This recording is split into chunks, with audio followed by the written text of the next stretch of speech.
تاریخ کشمیر کے حوالے سے بہت انفارمیٹیو ویڈیو کے ساتھ 23 اگست 1947 کی اہمیت کیا ہے، یہ ہر انٹرویو کے اندر پبلک سروس کویشچن کے یہ لازمی پوچھا جاتا ہے کویشچن۔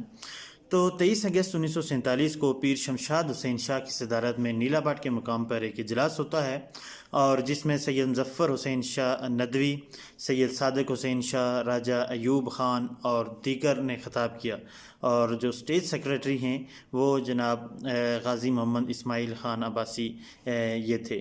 اور اس موقع پر مجاہد اول سردار محمد عبدالقیوم خان نے ٹوگرا حکومت کے خلاف جدوجہد کا حلف لیا اور اعلان جہاد کیا۔ پھر اگلا کویشچن بہت امپارٹنٹ جو پوچھا جاتا ہے، ہڈا باڑی جو ہے اس کا کیا واقعہ ہے؟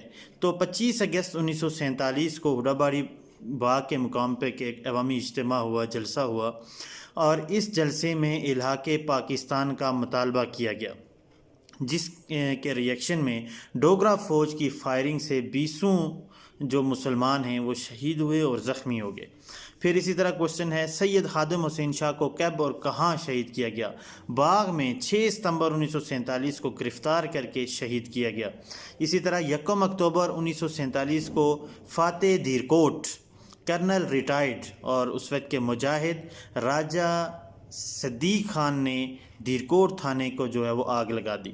راجہ محمد لطیف خان 3 اکتوبر 1947 کو ڈوگرا فوج کے ساتھ نیلا بٹ کے مضافات میں ان کی جڑپ ہوئی اور یہ ان کو شہید کر دیا گیا، اور ان کا مزار جو ہے وہ کوٹلی دھیرکوٹ میں ہے۔